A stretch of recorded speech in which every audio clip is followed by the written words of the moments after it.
ou três ou mais, encontro meu coração disposto a queimar por ti.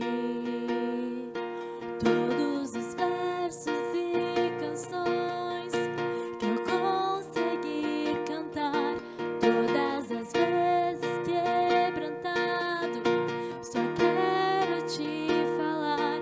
Teu é o reino e a glória pra sempre. Teu é o domínio e o poder. Amém, amém. Teu é o reino e a glória pra sempre. Teu é o domínio e o poder. Amém, amém.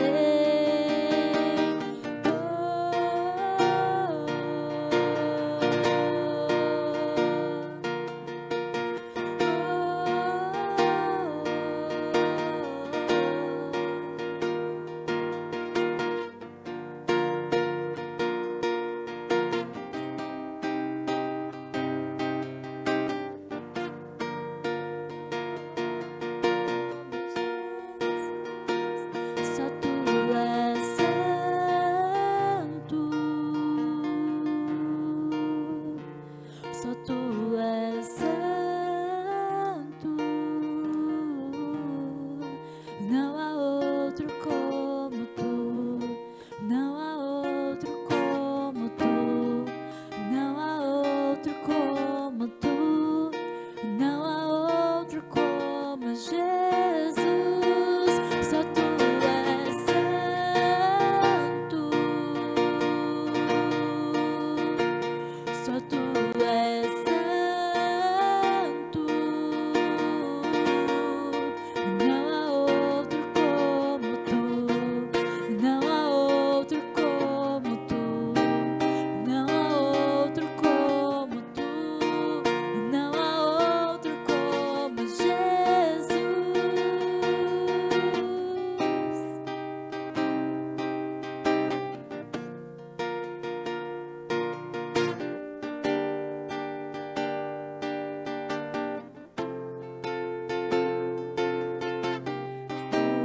Uma coisa vou pedir, deixa eu ficar nesse lugar todos os dias da minha vida.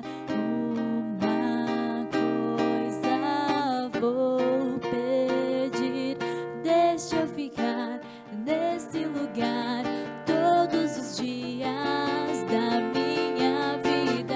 Uma coisa vou pedir, deixa eu ficar nesse lugar todos os dias da minha vida.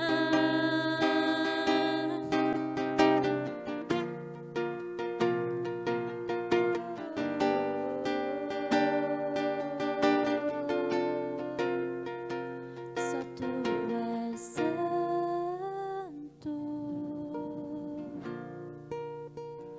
só tu és santo,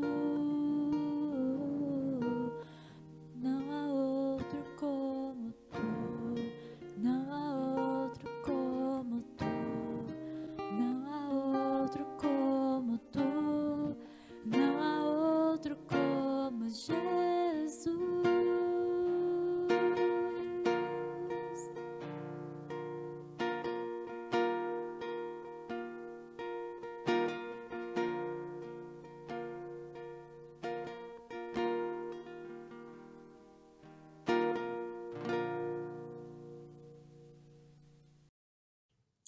Olá, irmãos, e feliz Páscoa! Neste feriado, nós da Mocidade entrevistamos algumas pessoas que tiveram contato direto com Jesus para ouvir suas histórias e saber como influenciou a vida delas esse período da Páscoa, há quase 2000 anos atrás.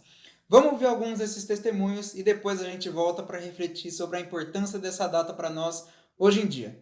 Vamos lá? Contagem, claquete!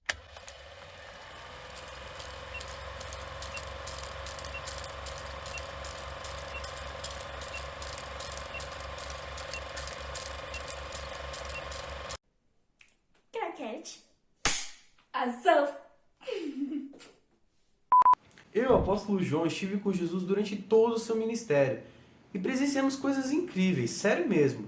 Mas se eu fosse falar todas aqui, provavelmente o tempo estouraria e me pediram para ser breve. Então eu vou falar o mais rápido possível. Primeiro, perguntamos a Cristo aonde ele gostaria de realizar essa cerimônia da Páscoa.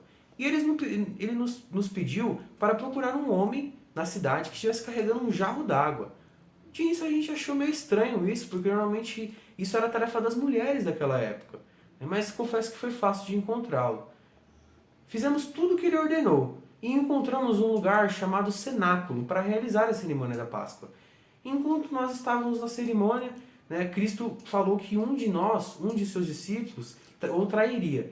Nesse momento, nós ficamos assustados, e perplexos ali no que estava acontecendo. E ainda o abençoado do Judas chegou e perguntou: será eu, Senhor? Brincadeira, né? Quando eu aceitei Jesus, eu mudei literalmente minha vida inteira. Eu larguei meu trabalho na pesca, larguei minha família, larguei tudo, fiz uma vida nova. Só que as coisas começaram a piorar quando Jesus marcou uma reunião com os discípulos e falou que todos iriam fugir.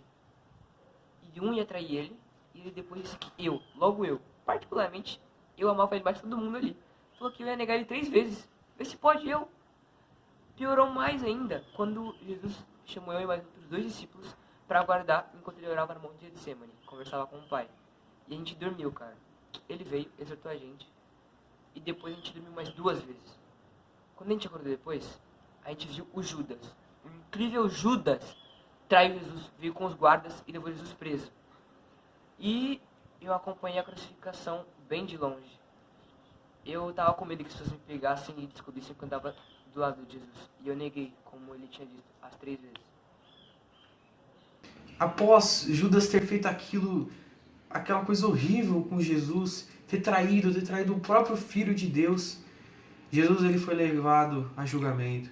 Primeiro ele foi ali aos sumos sacerdotes, aos judeus, onde ali ele já foi humilhado e surrado. E logo após isso, Pilatos o levou para julgamento, onde ele colocou Jesus ao lado de um ladrão chamado Barrabás. E ali ele fez a pergunta: quem vocês querem que eu solte? E o povo todo gritou: Barrabás. Barrabás era um ladrão. Não sei o que aconteceu com aquele povo naquele momento. Escolheram um bandido ao invés de alguém santo, filho de Deus.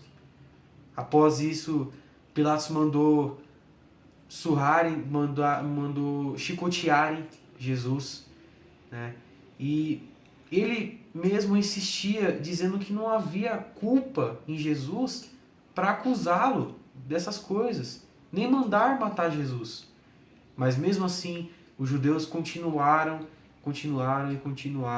insistindo, em matar, em crucificar Jesus. Então foi nesse momento que Pilatos entregou Jesus aos judeus. E assim Cristo iniciou ali a sua jornada até a cruz, até o momento da crucificação, carregando a sua própria cruz, uma cruz pesada, sofrendo. Ali ele já estava cansado, já estava todo machucado, mas mesmo assim ele continuou até o Calvário.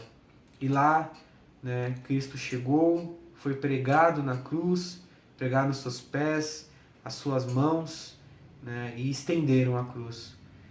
Naquele momento as roupas de Jesus elas foram rasgadas, e ali, aos pés da cruz estava a sua mãe Maria, e algumas mulheres, e eu também.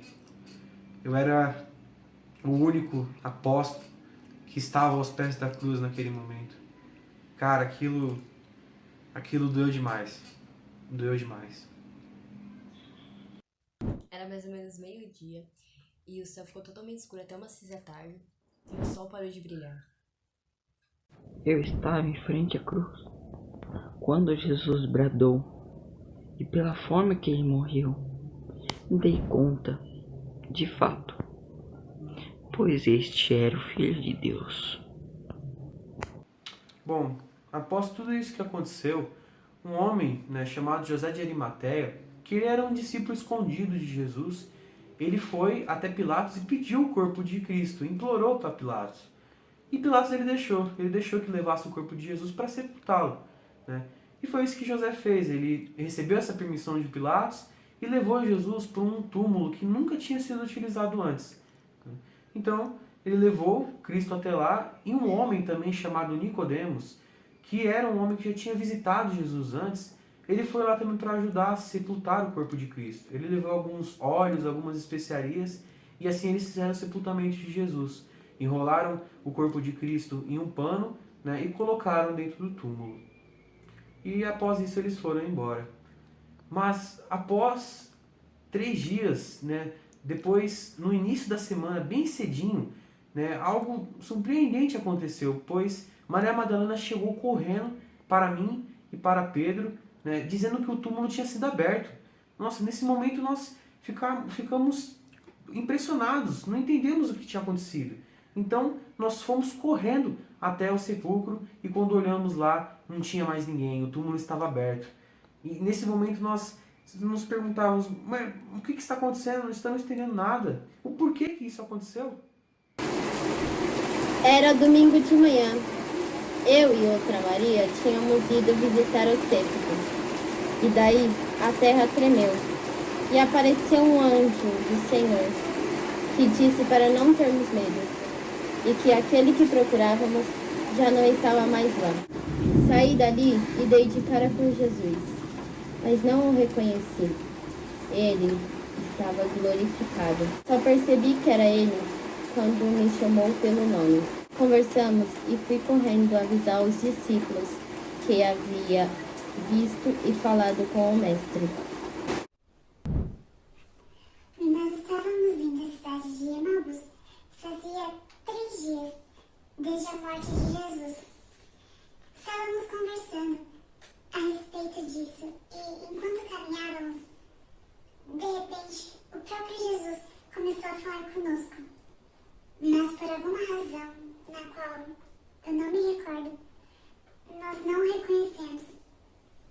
Ele perguntou a respeito do que falávamos e nós explicamos a ele que estávamos tristes por Jesus ter morrido sem nos libertar dos romanos. Então Jesus passou a nos acompanhar e a explicar que a verdadeira liberdade estava na ressurreição de Cristo. A verdadeira liberdade era ser redimido pelos pecados, fazer parte da família de Deus e, consequentemente, ter a vida eterna. Já era tarde quando chegamos a Emaús, então convidamos Jesus para dormir em casa e partir no dia seguinte. Resolvemos comer, mas antes Jesus deu graças a Deus pela comida e começou a partir o pão conosco. Foi aí que nós reconhecemos Jesus. Os outros discípulos já tinham visto Jesus, mas eu não. Como pode uma coisa dessas? Disse a eles que só acreditavam vendo, tocando e estando ao lado do mestre. Mas não é que ele apareceu mesmo. Fiquei chocado em Cristo. A gente estava perto do mar da Galileia e eu dei a ideia de pescar. Todos os discípulos toparam, a gente foi. Só que a gente chegou lá e não tinha um peixe, nem bagaço tinha. A gente voltou meio cabisbaixo, sabe? Porque a gente não pescou nada. A gente viu Jesus, só que a gente não sabia que era ele. A gente sabia, mas não queria perguntar. Aí ele chegou e perguntou se a gente estava com fome e tinha alguma coisa para comer. A gente falou que não. E ele falou pra gente voltar e jogar a rede do outro lado. A gente jogou. E você acredita que a gente achou 153 peixes? Minha senhora, 153 peixes. Nem na feira tinha isso. E não era peixe pequeno, não, era peixe grande. Respeita Jesus, minha filha, viu? 153 peixes. A gente ficou muito feliz, a gente voltou. A rede estava muito pesada, a gente quase não conseguiu puxar. A gente voltou, comeu. Depois disso, Jesus perguntou se eu amava ele. E eu respondi que sim. Ele perguntou de novo, eu falei que sim de novo, que eu tinha certeza. Ele perguntou a terceira vez. Eu até fiquei chateado, tipo, sabe? Tipo, estou familiar, 3 vezes ele perguntou. E eu falei que sim. Mas ficou tudo bem depois. Ele me perdoou. E ele falou para eu tomar conta das ovelhas dele e depois seguir. Muito obrigado, pessoal, pelas suas histórias e por contar pra gente qual foi o significado da passagem de Jesus pelas suas vidas. E qual é o significado dela pra gente hoje? Qual o significado da Páscoa? Essa celebração em que a gente comemora a ressurreição de Jesus, que tinha sido morto e sepultado ali na província da Judéia, entre 30 e 33 depois de Cristo. Essa celebração faz parte da chamada Semana Santa, que inclui a Quinta-feira Santa, em que se comemora a última ceia e a cerimônia do lava-pés, a Sexta-feira da Paixão, quando é relembrada a crucificação e a morte de Jesus, e então chega ao clímax, hoje, no domingo da Páscoa, quando se celebra a ressurreição de Jesus. Eu me lembro que no nosso culto de Páscoa do ano passado, o Matheus nos explicou sobre a Páscoa judaica, a Pesach, Passover, a passagem do anjo da morte no Egito logo antes da libertação do povo judeu. Mas Jesus deu à Páscoa judaica um novo significado.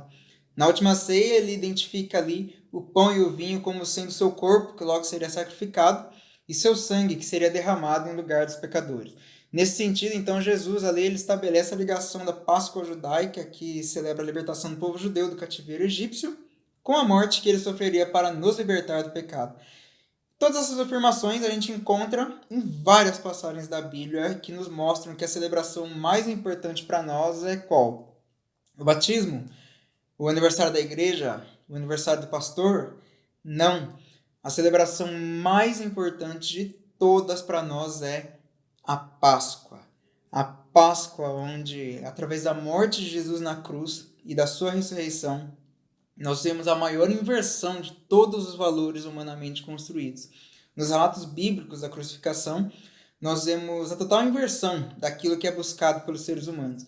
A cruz foi a escolha de Deus pelo caminho mais difícil. Em vez de um lugar santo e puro, Jesus foi crucificado no Monte da Caveira, um lugar de morte e impureza. Ele escolheu não beber vinho com fel para amenizar sua dor, e o fim da narrativa é a sua morte. A cruz também foi uma grande inversão. O rei ali não estava num trono, mas pendurado no madeiro. Em vez de uma coroa, ele estava com espinhos na cabeça. O rei de toda a terra ali, sendo acusado pelos romanos, pela multidão e até por um dos ladrões crucificados do seu lado. Isso do ponto de vista do que nos agrada, do que enche nossos olhos, não existe nada mais invertido do que o caminho da cruz. Mas é exatamente esse o caminho que Jesus nos convida para trilhar também. Foi a justiça de Jesus ali sendo executada. O cumprimento do pacto das obras que nenhum ser humano jamais conseguiria cumprir. Mas Jesus fez por nós para que hoje pudéssemos ter vida verdadeira. O véu do templo se rasga de alto a baixo.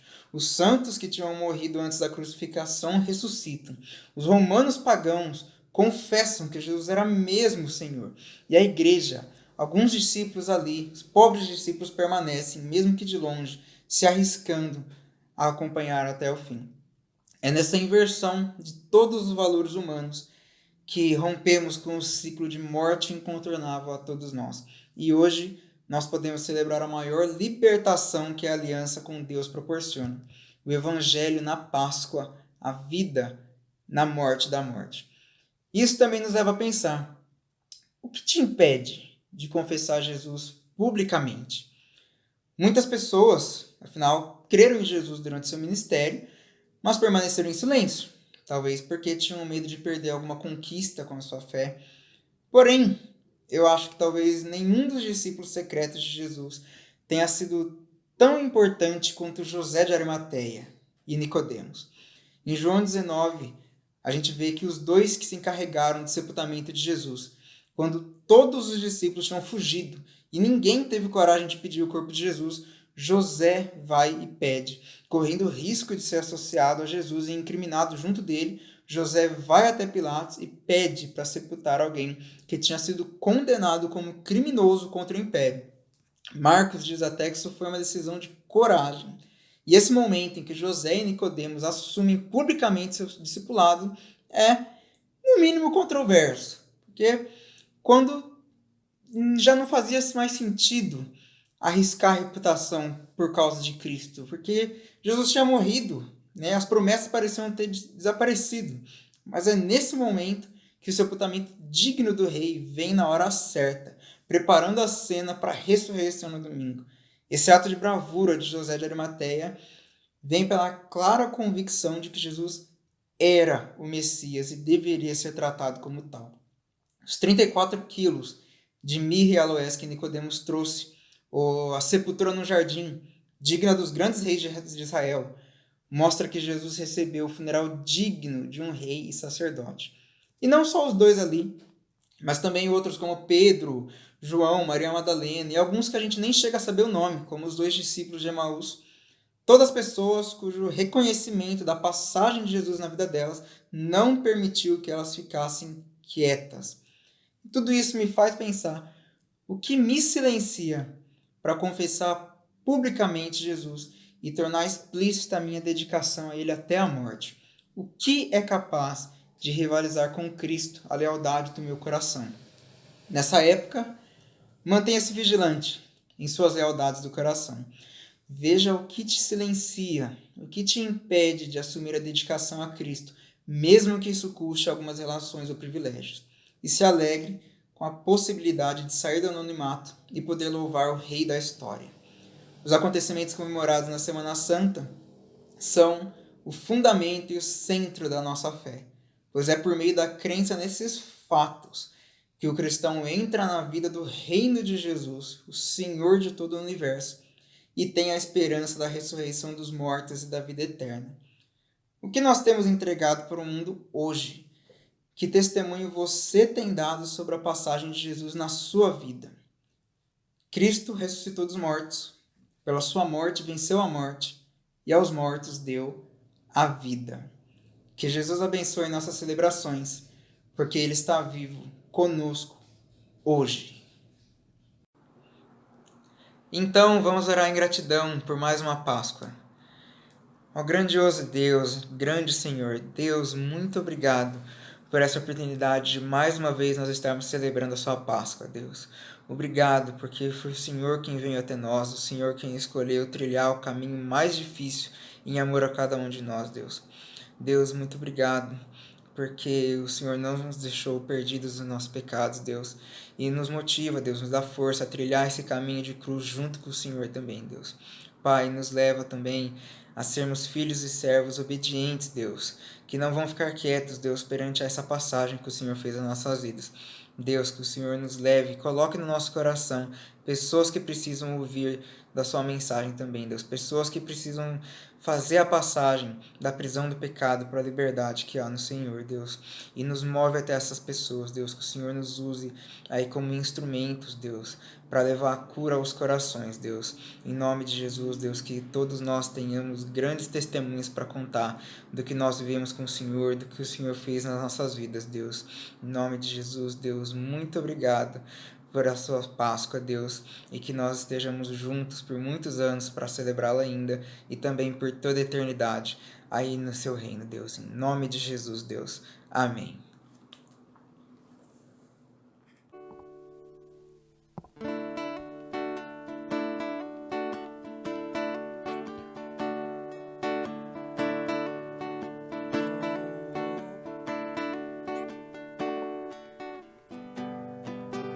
Ele não tinha qualquer beleza ou majestade para nos atrair.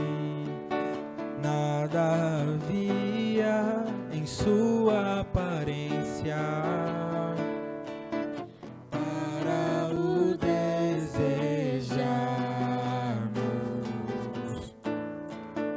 mas rejeitado os homens, ainda assim carregou nossas dores.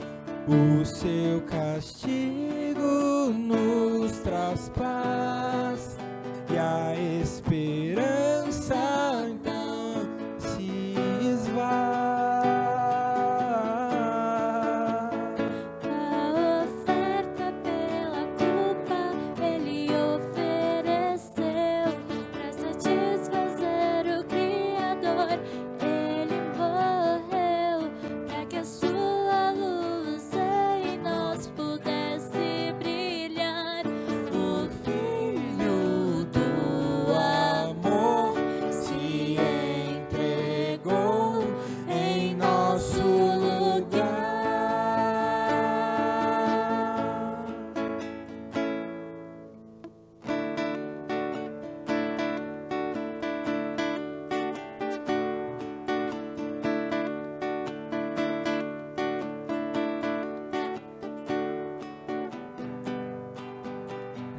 mas rejeitado dentre os homens, ainda assim carregou nossas dores.